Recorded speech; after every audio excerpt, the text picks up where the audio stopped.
Hello mga kastor, sana po ay nasa mabuti kayong kalagayan dahil nga po sa kadadaan lang na bagyo, marami pong binaha dito sa Bicol. Matagal nga po akong hindi nakapag-vlog kasi nga po dahil po sa bagyong Christine na sumalanta dito sa Kabicolan. Nakakalungkot nga pong isipin na marami pong mga tindahan na nalubog sa baha kaya marami pong bigas ang mga nabasa. Pati po mga asukal, mga sabon. Hanggang ngayon po ay nahihirapan kaming mamalingki sa bayan kasi nga po wala kaming mabibili kasi nga po lahat nga po nabasa. O siya mga kastor, andito na nga po pala tayo sa birthday ni Baby Raydel. Dahil nga po nahirapan kaming magsarado ng tindahan dahil marami pa pong bumibili.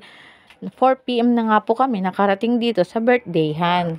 Tara po mga kastor, samahan nyo ako sa pag-celebrate ng first birthday ni Baby Raydel. Dahil Baby Raydel yan, kaya hindi pwedeng absent ang tita. Pagdating ko nga po dyan ay nakapagsimula na daw po sila. Tapos na silang mag-opening prayer. Kaya po hindi na po ako nakapag-video. Yan po pala yung panahon na nagsisimula na yung malakas na ulan. Nalulungkot nga po dyan ang aking hipag kasi nga po baka daw walang dumating na mga bata na bisita. Sabi ko po talagang ganun kasi nga po malakas ang ulan. Madulas po pati dito sa may pababa sa kanila. Medyo po kasi madistansya to sa kalsada. Natatakot po yung iba na baka daw madulas sila kung may hawak silang bata. Ang iba nga pong kamag-anak ng hipag ko na mga bisita niya ay hindi na po tumuloy kasi nga po baka daw po pagbalik nila ay mataas na yung tubig sa ilog. Sila nga po ay kumakain na, ako po hanggang ngayon ay nagbi-video. Charot. Ayan nga po ang anak ko, kumakain na nga po siya at ayun din po yung asawa ko nagpapasimple ng kain dun sa tabi. Nako, hindi talaga pahuhuli. At ayan naman po si Nini. Bising-busy naman po siyang kumuha ng ice cream para i-distribute sa mga bata. Wow, sipag ni Nini. Nakikita niyo po ba yung decoration na yan? Si Sander po niya na nag-decorate. Hindi ko na po na-videoan kasi nga po gabi po nila yan ginawa. Maaasahan po talagang mag-decorate yan sa mga okasyon. Salamat Sander. Kung naririnig niyo po dyan mga kastor, ayan po ang lakas-lakas na nga po ng ulan dyan. Dahil nga po birthday ni Baby Raydel, kailangan po tuloy ang selebrasyon. Ulan ka lang, birthday ng Baby Raydel namin. Charot! At dahil nga po napagod ang Baby Raydel namin, ayan po nakatulog na siya. Natutuwa nga po ako mga kastor.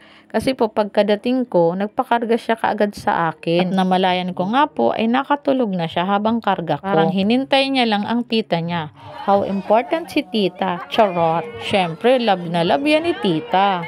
Dahil nga po hindi na napipigilan ang oras at super ulan na po, nagsimula na po silang magpalaro ng pabitin. Kasi nga po yung iba gusto na pong umuwi kasi nga po may mga dala silang baby. Mabuti nga po at nung nagsimula na kaming magpalaro ng pabitin ay tumigil po bigla yung ulan. O diba nakikisama? Dapat po kasali dyan si Tutoy kaso nga po nakatulog siya. Pinakauna nga pong kukuha dyan ay yung mga pinakamaliit. Katapos nga po ng mga maliliit ay yung malalaki naman po ang pinakuha namin.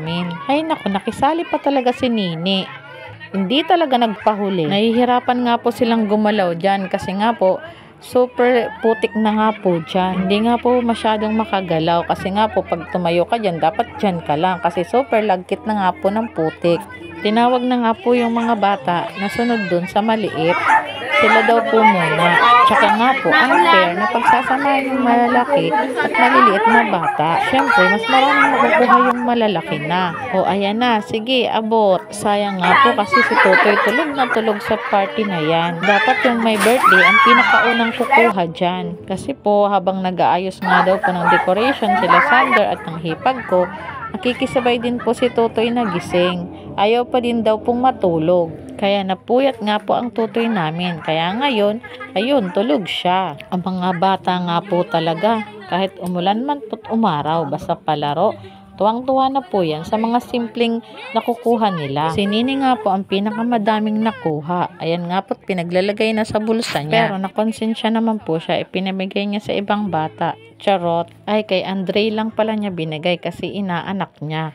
Pagkatapos nga pong magsipagkain at maglaro ay naghuhugas na nga po dyan si Sander para nga daw po hindi matambakan ng hugasin. Good job talaga si Kuya Sander. At ayan nga po, nagising na ang tutoy namin, nagising na ang bida, nagising na ang my birthday. Parang kulang pa ang tulog niya kasi nakasimangot pa siya. Hinahanap niya pala ang daddy niya. Gusto niyang magpakarga kay daddy. Oh, ayan na nga si Daddy, kakargahin na siya. Tuwa na ang tutoy namin, kinarga na ni Daddy. Yan pong pagtaas sa kanya ni Daddy niya, nahawak lang isang kamay. Tuwang-tuwa po dyan si tutoy namin. Yan po ang pampaalis bad mood niya. Wow, ang cute na talaga ng tutoy namin. Nakatawa na siya. Naalis na nga po ang sumpong niya. 3 nga po yan, maliliit na yan, na bagong member ng family namin. Kasi nga po, lahat po ng mga anak namin na magkakapatid ay lahat po malalaki na. Kaya nga po nitong 2022, 2023 at 2024 ay nadagdagan nga po ng mga bulilit ang family namin. Nandyan nga po si Baby Kyron, si Baby Raydel at si Baby JC.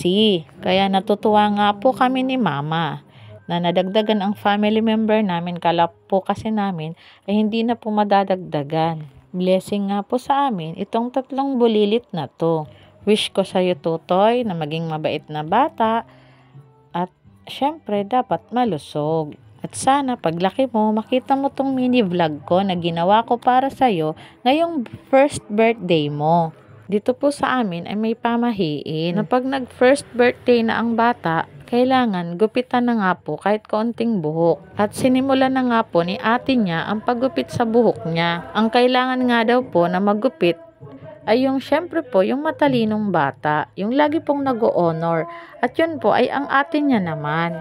Sabi po kasi ng daddy niya na ang ate niya na lang ang magupit sa kanya, si ate nini niya. At pagkagupit nga daw po ay kailangang ilagay sa libro.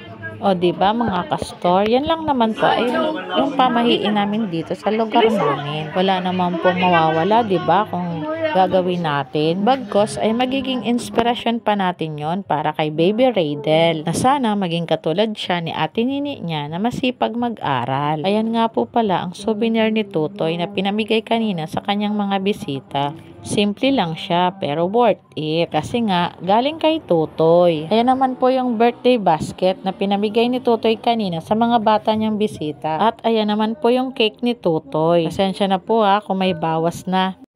At ayan naman po yung tarpaulin niya na may mga nakadikit na picture niya simula nung 1 month pa lang siya hanggang 11 months. O diba, natyagaan ng hipag ko na mag-ipon ng picture. At habang nga pong kinukulit siya ni Kuya Alexis niya, nakatawa na siya. At si Kuya Sander niya naman ay magtatanggal na ng mga nilagay nilang decoration. Tutoy! Nagpakarga ikaw kay Kuya? At habang karga nga siya ni Kuya niya, ay gustong lumipat sa akin. Sinakay nga po siya ni Kuya Alexis niya sa bago niyang bike. Ayan po ang regalo ni Lola Sida niya. O diba?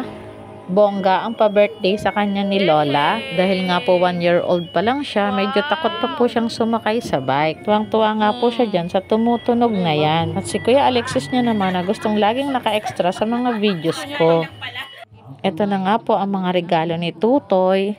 Sabi nga po ng hipag ko ay mag-open na nga daw po kami ng mga gifts. At may dumating pa nga pong isang bisita si Tutoy. At may dala din po siyang regalo. Isa po siya sa ninong ni Tutoy. Tuwang-tuwa na nga po dyan ang batuta kasi nga po malapit na nga daw po kami mag-open ng kanyang mga gifts. So sige na nga Tutoy, mag-open na nga tayo ng gifts. Sinimulan na nga po namin ni Tutoy ang pag-open ng gift niya.